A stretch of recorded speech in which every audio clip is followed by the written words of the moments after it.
매일 성경 묵상을 돕는 해설 가이드입니다. 안녕하세요. 묵상코치입니다.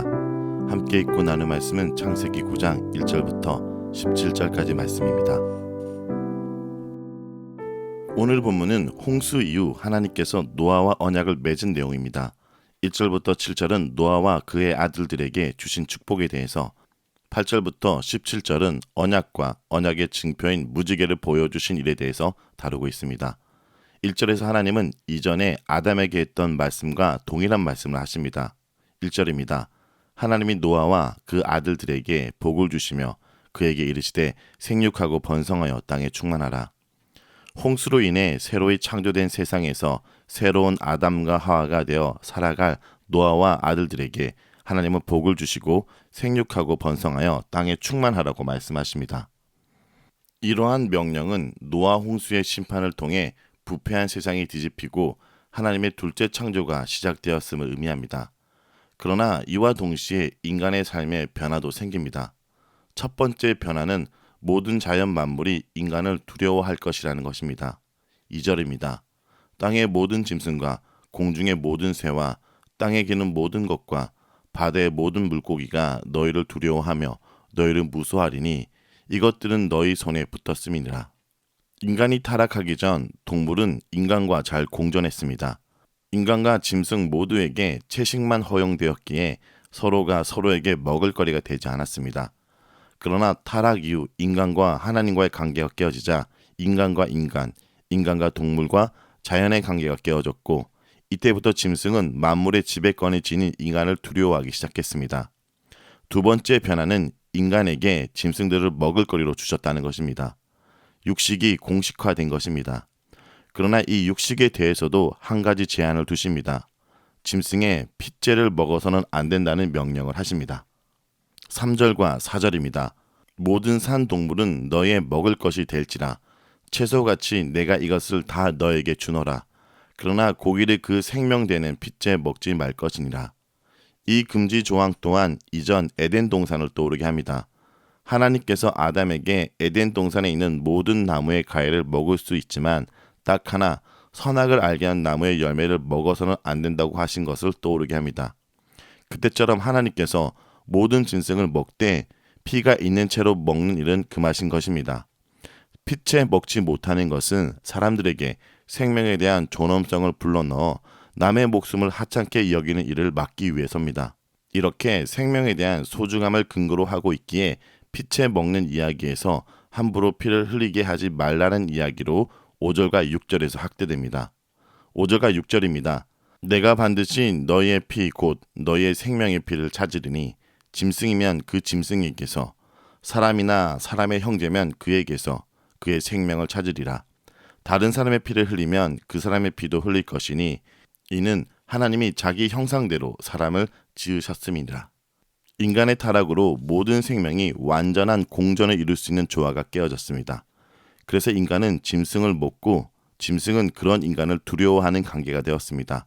서로가 물고 뜯어야 하는 관계가 되어버린 것입니다. 그래서 그런 상태로 전락한 인간의 생존을 위해 육식을 허락하시지만 그로 인해 생명의 존엄성을 훼손하지 않도록 강조하십니다. 7절은 다시 한번 생육하고 번성하며 땅에 가득하여 그 중에서 번성하라 라고 하시며 1절의 내용을 반복하십니다. 이렇게 생육하고 번성하라는 내용을 두 번 반복하며 그 속에서 어떻게 생육하고 번성할 것인지의 조항을 2절과 6절에서 넣어둔 것입니다.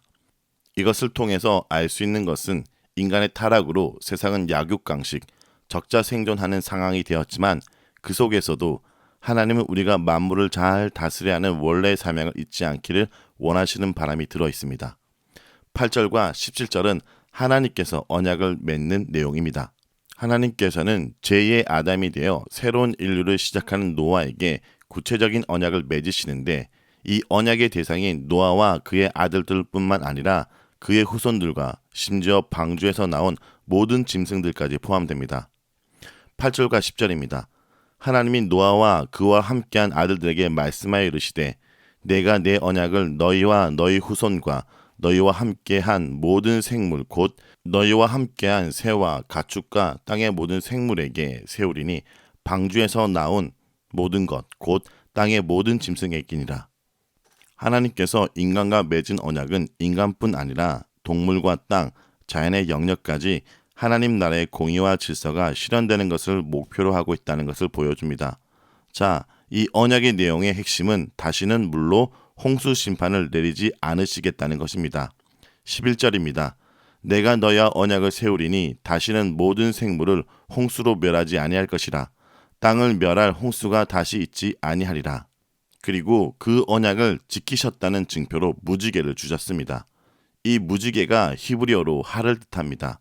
활은 전쟁이나 사냥에 쓰이던 무기로 적대 행위의 상징입니다. 그런 이것을 하늘에 두심으로써 더 이상 그들을 향해 심판의 활을 겨누지 않으시겠다는 것입니다.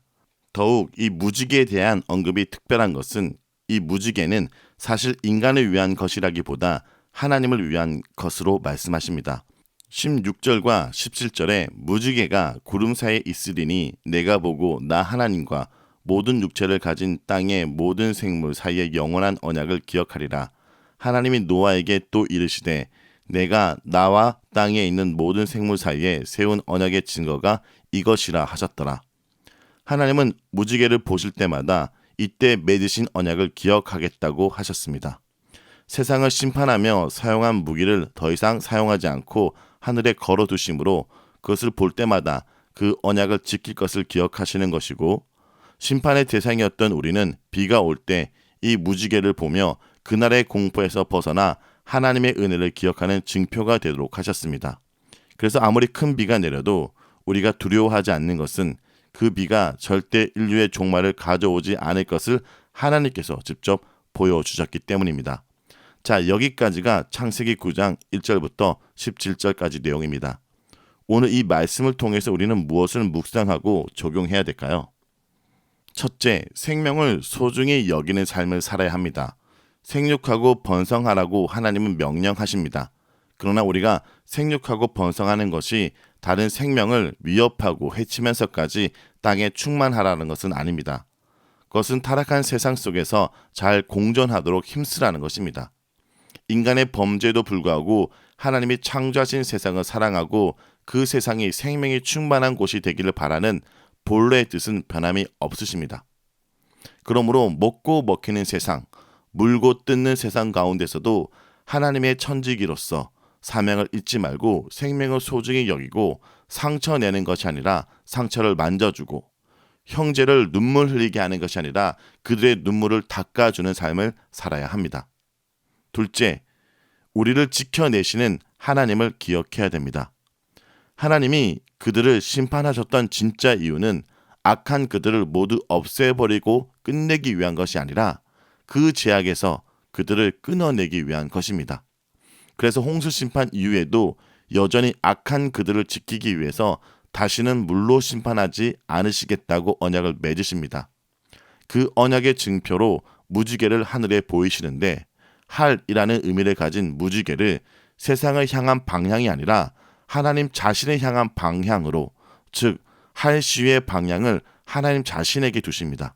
죄로 인한 인간이 받아야 될 심판을 하나님 자신을 향한 방향으로 두신 것은 하나님이 자신 곧 그의 아들이 희생하면서까지 우리를 지켜내시겠다는 의지로 반영되고 있는 것입니다. 악한 세상에서 악하게 살아가고 있는 우리를 하나님은 끝내버리시는 것이 아니라 그 악에서 끊어버리기 위해 오늘도 신실하게 일하고 계시고 우리를 지켜내기 위해 힘쓰는 하나님의 은혜를 잊지 않는 하루가 되길 간절히 기도드립니다.